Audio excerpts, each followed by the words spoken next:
Hi, I'm Boris Douglas Garby, and I'm the gallerist here at Mills Gallery.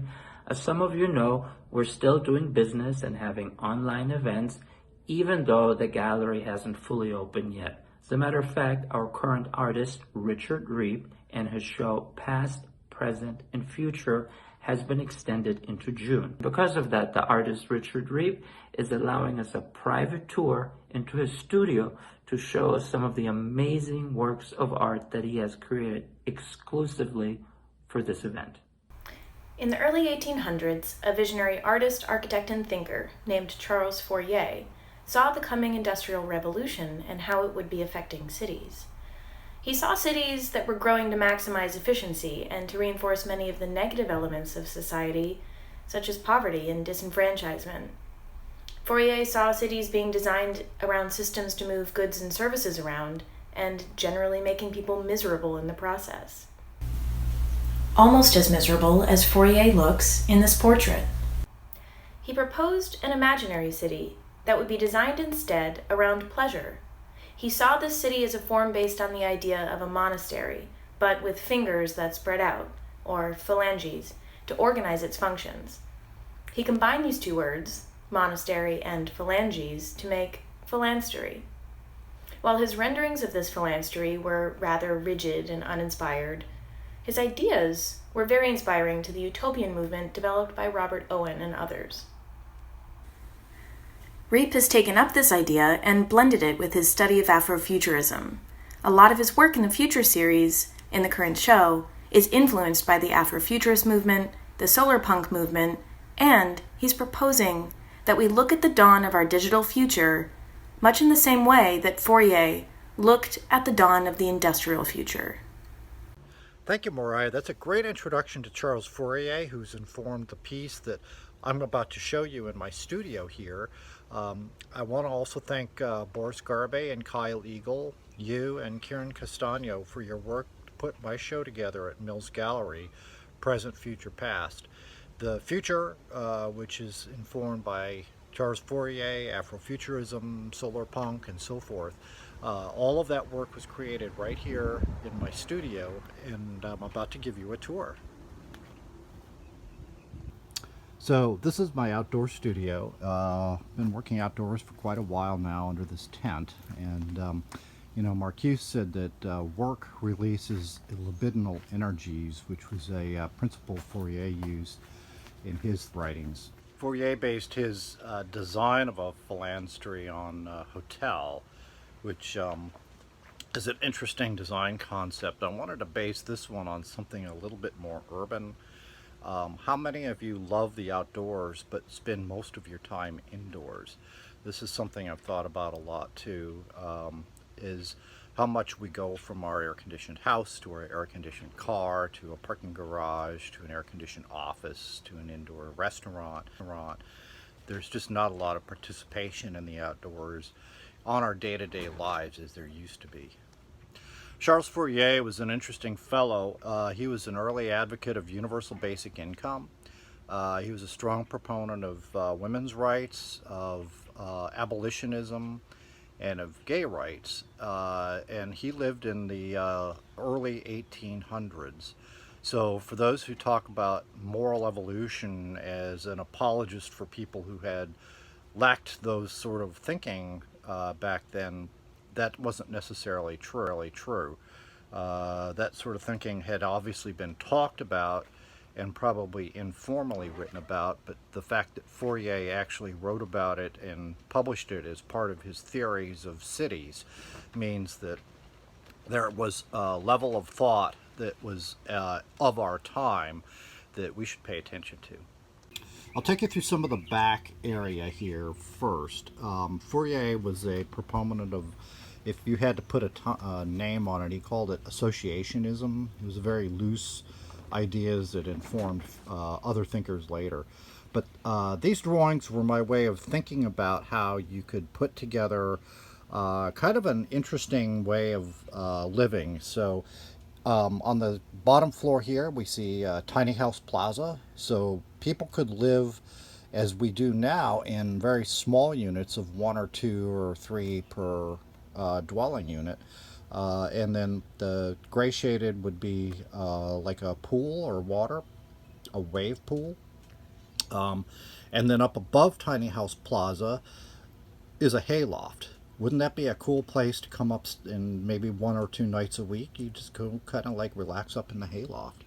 Um, so this was the inspiration for this bottom level here, and I've kind of zoomed in a little bit, and the idea is when this gets populated by these little structures and lush greened up like this area has, which we'll look at in a minute, then you could imagine yourself living in here.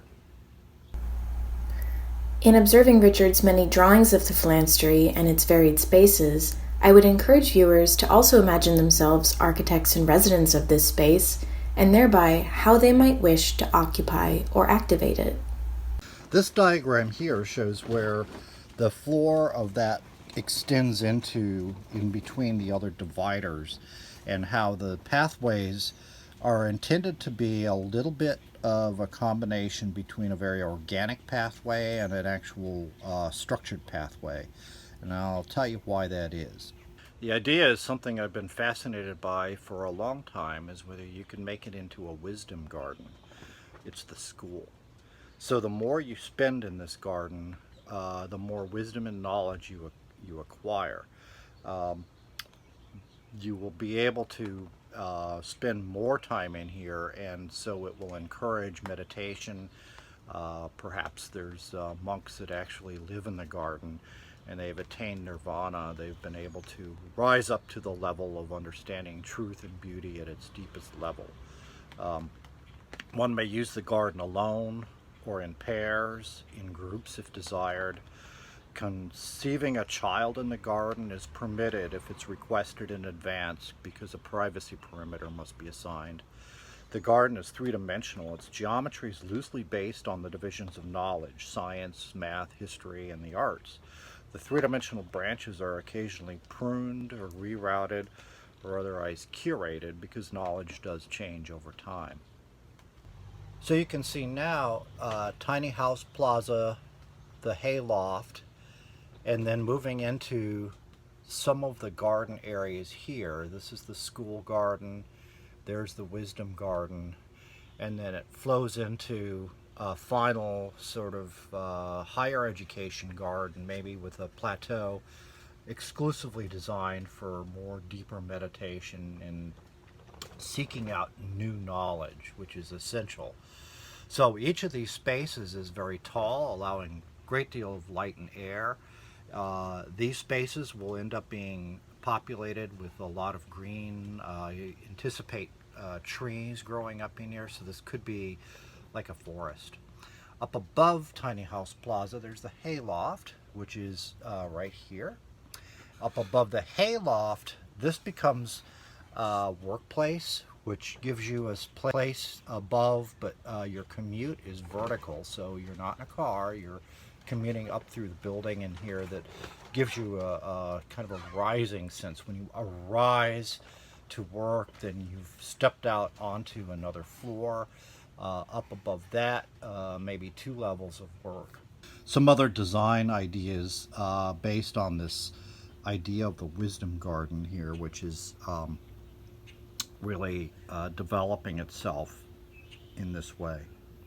In this part of the school, in the central part of the school, this structure here, which would be covered in green, will be the kind of core. Every school does need an administration, somebody to kind of organize things. At the roof of this, perhaps graduation ceremonies or ways people can acknowledge the attainment of certain levels of knowledge. And this is smooth because the idea is that there could be water slides. So once you've graduated, your graduation ceremony consists of sliding down into a beautiful pool. So you might wonder what's going on in this upper part right here. Well, there's certainly parts of the city that will be kicked up maybe 500, 600 feet above the surface of the earth, and the city itself will function pretty much like any other city. You'll have streets. The bottom floor on the street level will be populated with storefronts, businesses, ways for people to interact and socialize. And then you have this central tower here. So what's in that tower? Unlike the very efficient scientific systems you see in the skyscrapers today, this one's a little more organic. The interior of the tower, conceive of the tower as a single monolithic construction. The interior of the tower will have these large irregular voids, kind of like organs, and you can ascend the loop in the tower. There's no dead ends. You can continue to work through it, and this becomes reading, writing, scholarship. But the tower at the top is intended mostly as kind of a polytechnic, ways to refine technology, ways of making wood, metal, fabric, digital, programming, printing, art, dance, music. All these will take place in here. This is strategically at the very top because wisdom and knowledge are fine. The acquisition of it is essential. But if you look at the way this is organized, where it crosses into this checkpoint at this level here, there's a farm extending through it. Pigs, cows, sheep, and goats. So if you're moving up through here and you still can't resolve your differences at this level, this is supposed to bring you back to earth. And if you're able to resolve your differences and the farmland brings you back into a sense of wonder and respect for nature, you're able to resolve it, and that's great. So this city is on display in Mills Gallery. Thank you very much for coming into my studio and looking at it while it's here. And it's in progress. It'll still be in progress, but if you're interested in taking it with you, I'm sure you can talk with Boris Garvey about that. One thing that's very important is tying this back into some of the other work, which is the future part of the series, Past, Future, Present. The work in the future has a lot to do with Africa. After looking at the architecture of Africa intensely, it's surprising how little of it has become part of our architectural lexicon here in North America, or anywhere else for that matter, and that's an error that's soon to be corrected. There's a very great movement called Afrofuturism, espoused by Dr. Julian Chambliss and others, and the movement here interprets the architecture of Africa, as well as a lot of the work in the show interprets that into a possible architecture. And that's where the notion of color, the notion of organic spaces, and the notion of mixing agriculture and urban together in a kind of a seamless unity comes from with this particular philanthropy. So Charles Fourier transposed to the 21st century, adding in a mix of Afrofuturism, adding a little mix, borrowing a little bit from the solar punk movement, and there you have it. So welcome. My name is Richard Reep. I'm an artist and an architect working here in Orlando. Thank you very much for your time. Mills Gallery is so happy to bring you this private tour.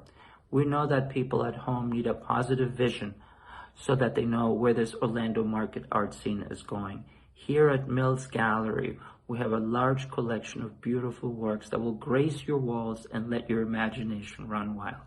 Also, the online market sale is exploding, but we're pleased to let you know that we have a hold on our prices.